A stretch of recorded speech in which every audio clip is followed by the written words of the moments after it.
Bienvenue sur ORTM dans votre émission en classe.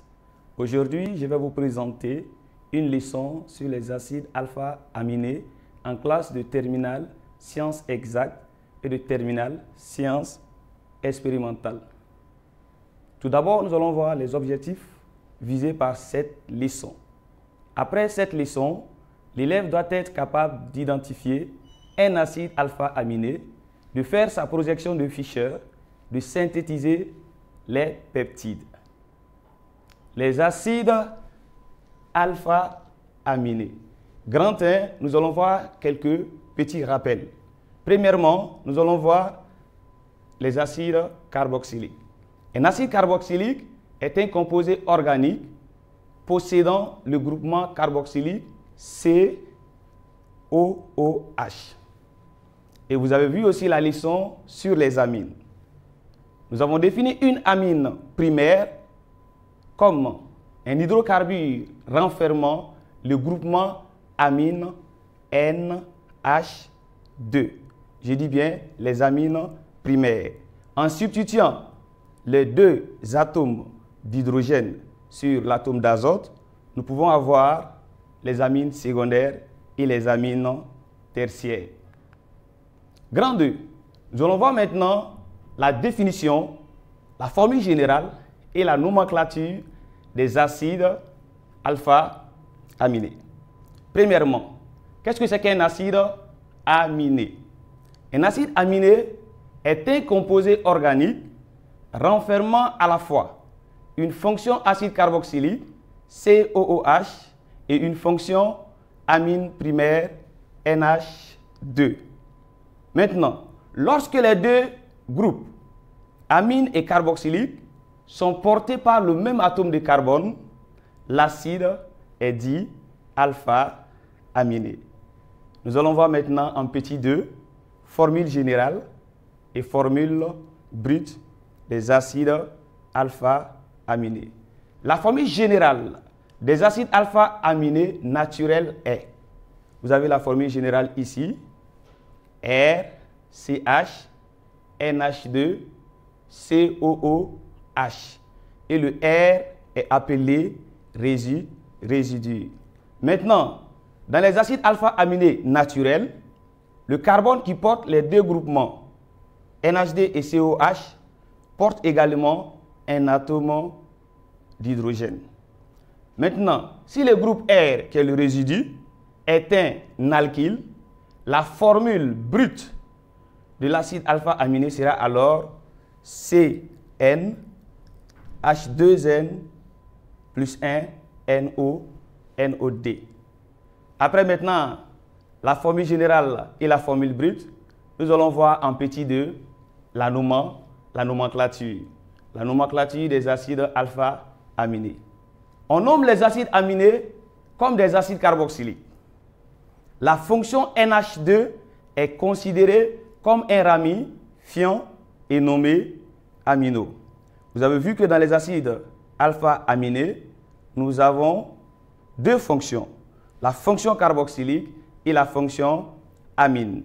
Ici, la fonction carboxylique est considérée comme la fonction prioritaire et la fonction amine est considérée comme la fonction secondaire. C'est pour cette raison on dit que les acides aminés sont nommés comme les acides carboxyliques. Pour les acides alpha-aminés, on cherche le nom de l'acide carboxylique du même squelette carboné, puis on intercale les mots D-amino après le mot acide.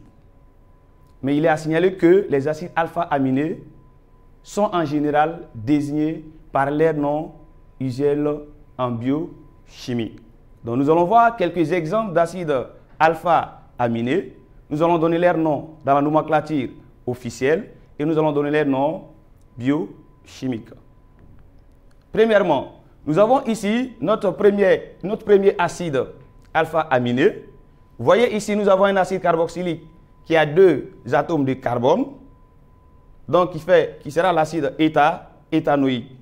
Et comme on a dit, le groupe NH2 est considéré comme un ramifiant. Et le NH2 ici est sur le carbone numéro 2. Donc le nom de l'acide sera acide 2 amino-éthanoïques. Ou encore la glycine. Maintenant, les noms biochimiques des acides alpha-aminés sont abrégés. Et leur abréviation est donnée à partir des 3 premières lettres de leur nom. Ici, les 3 premières lettres vont nous donner gly. Voilà un autre exemple. Nous avons ici un acide alpha-aminé à 3 atomes de carbone. Vous voyez, le NH2 est sur le carbone numéro 2. Donc, nous avons le nom acide 2-aminopropanoïque. Son nom biochimique est alanine. En abréviation, nous avons ALA.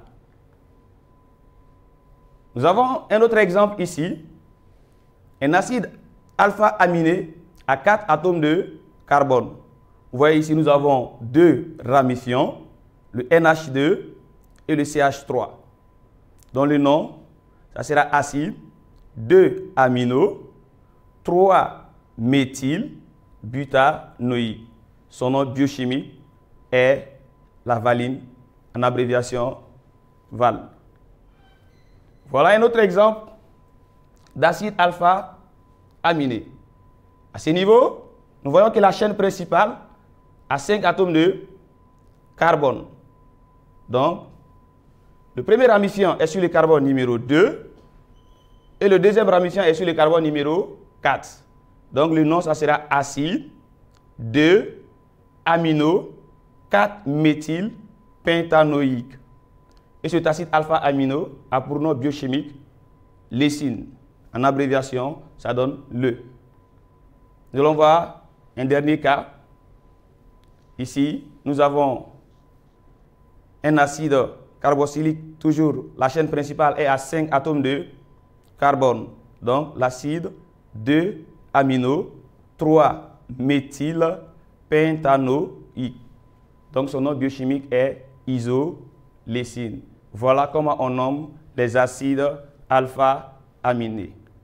Après la nomenclature, nous allons voir en grand 2 la stéréochimie des acides alpha-aminés. Premièrement, nous allons voir la chiralité. Quand dit-on qu'une molécule est chirale? Une molécule est chirale lorsqu'elle n'est pas superposable à son image dans un miroir plan. Et la cause la plus fréquente de cette chiralité en chimie est la présence dans la molécule d'un atome de carbone asymétrique. Dans les acides alpha-aminés naturels, à part la glycine, tous les autres acides alpha-aminés possèdent un atome de carbone asymétrique. Donc, ce sont des molécules chirales. Ils ont alors 2 énantiomères lorsqu'ils possèdent un seul atome de carbone asymétrique. Ici, nous avons pris la formule générale des acides alpha-aminés. Nous avons fait sa représentation en perspective. Et vous avez ici les miroirs plans. Et son image ici m'a donné B. Donc B est l'image de A, mais les 2 ne sont pas superposables. Donc les 2 sont des molécules chirales. Et nous avons ici 2 énantiomères, l'énantiomère A et l'énantiomère B.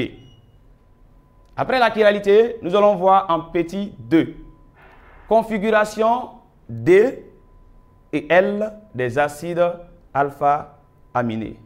Comme nous venons de voir tout à l'heure que tous les acides alpha-aminés, à l'exception de la glycine, possèdent un carbone asymétrique. Donc, ils sont représentés en projection de Fischer. Par convention, dans cette représentation, le groupe COOH et le groupe R sont sur la verticale. Et le groupe COOH est toujours en haut et le groupe R en bas. Maintenant, les 2 autres groupements, qui est H et NH2, sont sur l'horizontale. Maintenant, si le groupe NH2 est projeté à gauche, la configuration est L. S'il est projeté à droite, la configuration est D. Nous allons voir un exemple tout à l'heure. Voilà ici, nous avons la formule générale des acides alpha-aminés en projection de Fischer. Vous voyez ici, le groupe COH est en haut, le groupe R est en bas. Ici, nous voyons que le groupe NH2 est projeté à gauche, donc nous avons la configuration L. Donc, L, acide alpha-aminé. Ici, vous voyez, le NH2 est projeté à droite. Donc, nous avons D, acide alpha-aminé. Remarque, les lettres D et L ne sont pas à confondre avec destrogir et lévogir que nous avons vu lors de notre première leçon de chimie, en stéréochimie. La lettre D est mise pour désigner le mot latin signifiant qui est à droite et la lettre L est mise pour désigner le mot latin levis signifiant qui est à gauche, contrairement à destrogir et lévogir que nous avons vu lors de notre première leçon de chimie. Grand 4. Nous allons voir le caractère amphotère des acides alpha-aminés. Un acide alpha-aminé a un caractère amphotère parce qu'il se comporte comme une base en milieu acide et comme un acide en milieu basique. Un acide alpha-aminé se présente sous 3 formes ioniques en solution aqueuse. Qu'est-ce que cela veut dire? Lorsque nous mettons les acides alpha-aminés en solution aqueuse, ils vont se comporter sous forme ionique. Et nous avons 3 formes ioniques en fonction du milieu. Petit 1. En solution aqueuse neutre, qu'est-ce qui se passe? Le groupe COH cède un proton au groupe NH2 et il se forme un ion mixte appelé amphion ou zwitterion. Nous allons voir l'illustration ici. Nous avons ici notre acide alpha-aminé. Donc en solution aqueuse, qu'est-ce qui va se passer? Le groupe COH ici va céder un proton. Donc en cédant ce proton, il devient groupement COO-. Le proton qui va céder sera capté par le groupe NH2 à ce niveau, qui va maintenant se transformer en ion NH3+. Et ici, vous voyez, nous avons un ion bipolaire qui a 2 charges. Charge négative ici et la charge positive ici. Et c'est cet ion qui est appelé amphion ou zwitterion. Un amphion est donc un ion bipolaire mixte obtenu à partir d'un acide alpha-aminé en solution aqueuse. Sa formule générale est RCH, COOO- et NH3+. L'amphion aussi se comporte à la fois comme un acide et une base. Il a donc aussi un caractère amphotère. 2. En milieu acide, un acide alpha-aminé se comporte comme une base.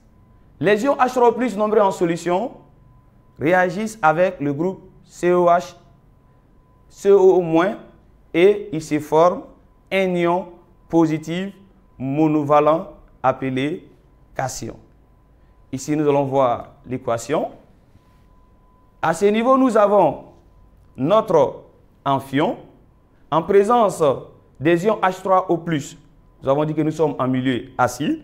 Donc H3O+, c'est des protons H+ hydratés. Donc quand le proton H+ sera libéré par H3O+, ce proton sera capté par la partie CO- et cela va nous donner COOH.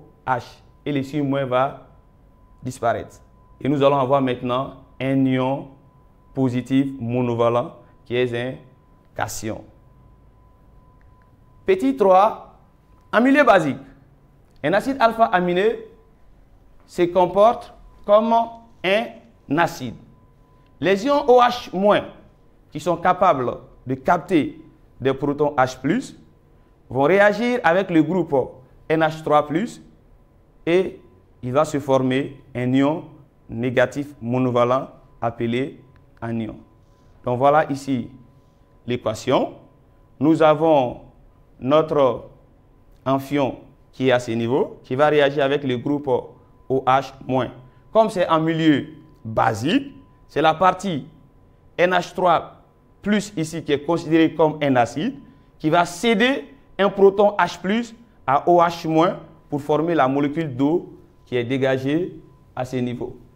Et maintenant, en cédant le proton H+, le NH3+ va se transformer en NH2. Et nous aurons ici un ion monovalent négatif appelé anion. Maintenant, nous allons aller au niveau du grand 5 pour voir la liaison peptidique. Qu'est-ce que c'est qu'une liaison peptidique? La liaison peptidique est le groupe amide qui résulte de la condensation de deux acides alpha-aminés. Nous allons voir l'illustration ici maintenant. Nous avons deux acides alpha-aminés. Voilà le premier qui a pour résidu R et le second qui a pour résidu R'. Maintenant, qu'est-ce qui va se passer ici? Le groupe OH de la fonction acide carboxylique, COH, va partir avec un atome d'hydrogène de la fonction amine primaire de l'acide alpha-aminé B pour former une molécule d'eau. Et maintenant, le groupe CO va maintenant se fixer sur le groupe NH et nous allons avoir maintenant ce composé-là qui sera formé. Et nous voyons ici, en rouge encadré, le groupe amide qui est appelé la liaison peptidique. Vous pouvez observer en rouge ici la liaison qui lie maintenant les deux acides alpha-aminés. Maintenant, le composé formé ici est appelé un dipeptide. Un dipeptide est donc un composé obtenu par la condensation de deux molécules d'acide alpha-aminé. Donc nous voyons ici, nous avons deux molécules d'acide alpha-aminé, des résidus R et R' qui sont liés par ce groupe peptidique formé.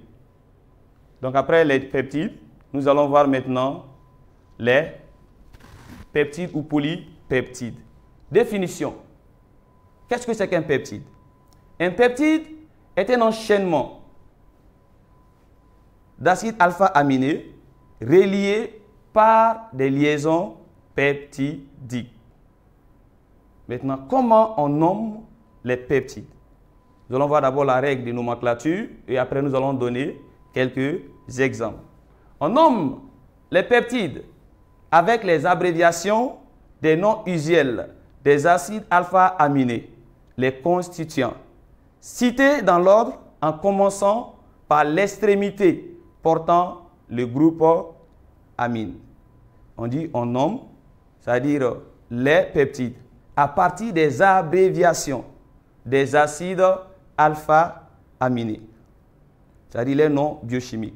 Comme nous avons vu au niveau de la nomenclature, nous avons dit le nom biochimique du premier, c'était la glycine. Donc l'abréviation est GLY.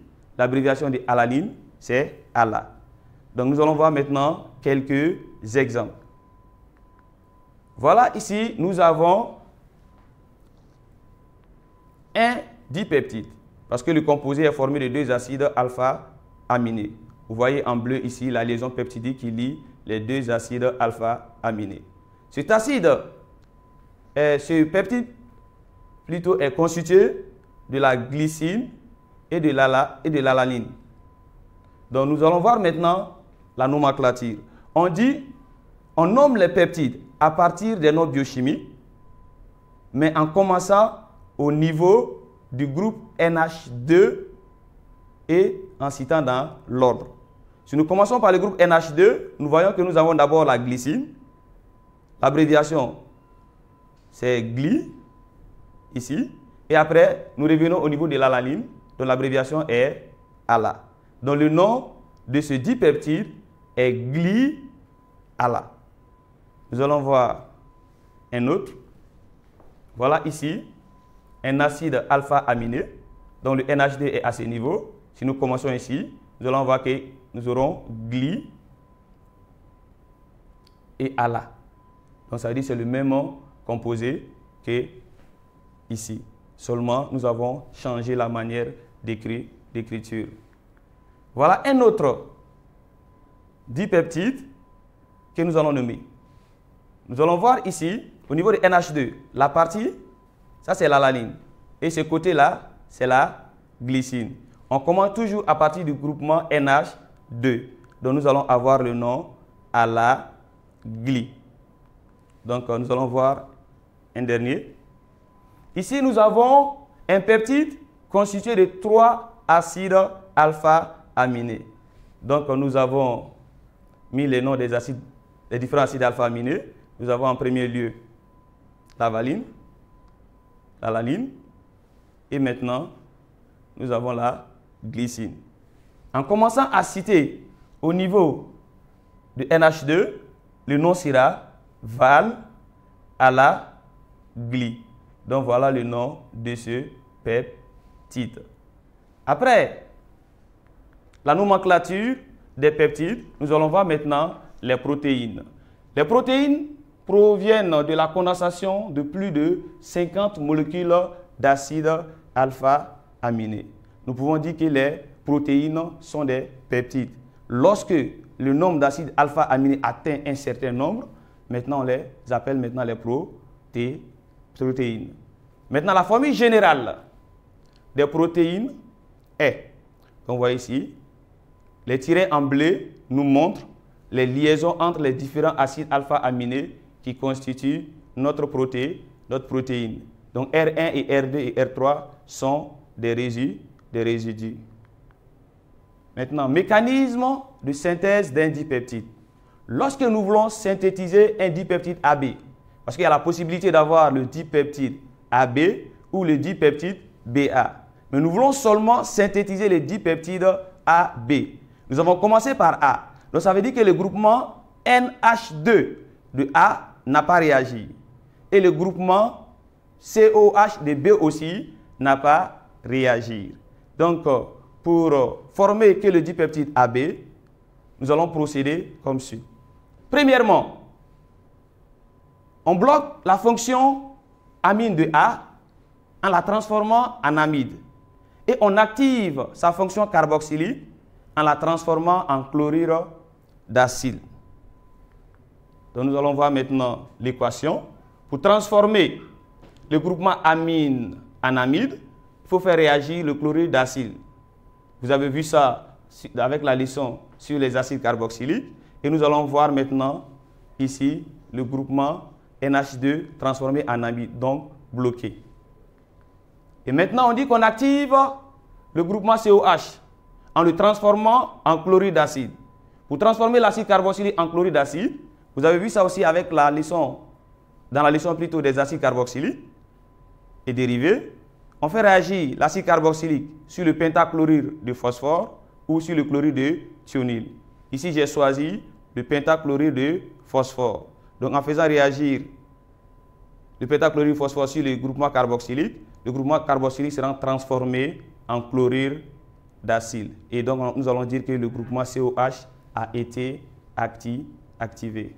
Maintenant, nous avons dit qu'on doit bloquer aussi la fonction B, la fonction carboxylique de B, en la transformant en ester. Donc, nous allons faire réagir de l'alcool sur B pour transformer la fonction COH en ester. Donc, voilà ici l'équation. Nous avons B, dans son groupement qui est COOH ici, va réagir avec l'alcool pour donner, maintenant, cette partie sera transformée en ester, qui est maintenant la fonction COOH bloquée. Et maintenant, une fois les deux fonctions bloquées et la fonction carboxylique de A activée, on fait réagir maintenant A sur B pour former le dipeptide AB. Donc nous allons voir notre réaction ici. A plus B va nous donner maintenant notre dipeptide A, B, mais toujours avec les fonctions bloquées. Maintenant, pour débloquer les fonctions, on ajoute de l'eau sur le dipeptide et nous allons obtenir maintenant le dipeptide A, B. Donc voilà la méthode de synthèse sélective d'un dipeptide. Ce qui met fin à notre leçon. Nous allons passer maintenant à un exercice d'application. Exercice d'application. Donnez la définition d'un atome de carbone asymétrique. Quand dit-on qu'une molécule est chirale? Écrire les formules des acides alpha-aminés suivants en indiquant les ou les carbones asymétriques par un astérisque. A. Acide 2-aminopropanoïque. B. Acide 2-amino-3-méthylbutanoïque. C. Acide 2-amino-4-méthylpentanoïque. D. Acide 2-amino-3-hydroxybutanoïque. 3. Représente en projection de Fischer les deux énantiomères de la valine et les deux énantiomères de l'alanine. Les nommer en utilisant la notation D et L des biochimistes. On veut synthétiser le dipeptide P1 de formule. Vous voyez la formule ici.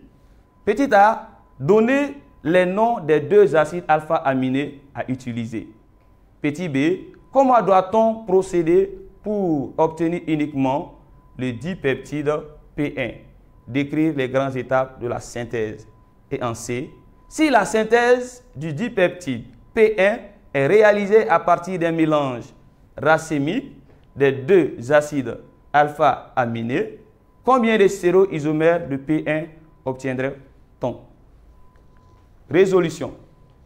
Les définitions. Un carbone asymétrique est un atome de carbone lié à 4 atomes ou groupes d'atomes, tous différents. On dit qu'une molécule est chirale lorsqu'elle n'est pas superposable à son image dans un miroir plan. 2. Les formules semi-développées et les carbones asymétriques des différents acides alpha-aminés. Ici, nous avons acide 2-aminopropanoïque ou alanine. Voilà sa formule semi-développée. Nous avons acide 2-amino-3-méthylbutanoïque.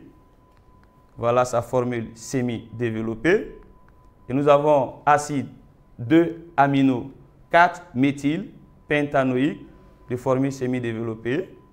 Et ici, nous avons acide 2-amino-3-hydroxybutanoïque de formule semi-développée. Maintenant, petit 3, les représentations de Fischer de l'alanine et de la valine. Voilà, ici, nous avons la représentation de Fischer de l'alanine. Vous voyez, à ce niveau, le NH2 est projeté à droite. Nous avons D-alanine. Et ici, le NH2 est projeté à gauche. Nous avons L-alanine. Voilà, il est de même ici pour D-valine et L-valine. Les deux acides alpha-aminés qui constituent notre dipeptide sont l'alanine et la valine. Vous pouvez voir ici, la valine est en rouge et l'alanine est en bleu. Donc, pour n'obtenir que le dipeptide P1, on procède comme suit. On bloque la fonction amine de l'alanine en la transformant en amide et on active la fonction carboxylique en la transformant en chlorure d'acide. Donc, vous voyez les deux fonctions, NH2 bloqué et COH activé. Et on bloque maintenant la fonction carboxylique de la valine en la transformant en S, en ester. Donc, vous voyez ici la fonction COH bloquée. On dit, on fait réagir l'alanine sur la valine et on obtient le seul dipeptide P1. Donc, voilà les grandes étapes pour synthétiser que le dipeptide P1. Maintenant, si la synthèse du dipeptide P1 est réalisée à partir d'un mélange racémique des deux acides alpha-aminés, nous allons obtenir 4 stéréoisomères de P1 du nom L-ala, L-val. Et L-val, 2-ala, 2-val, D-ala, 2-val et D-ala. Mes chers élèves, ici prend fin notre séance. Nous vous disons À bientôt. Je vous remercie.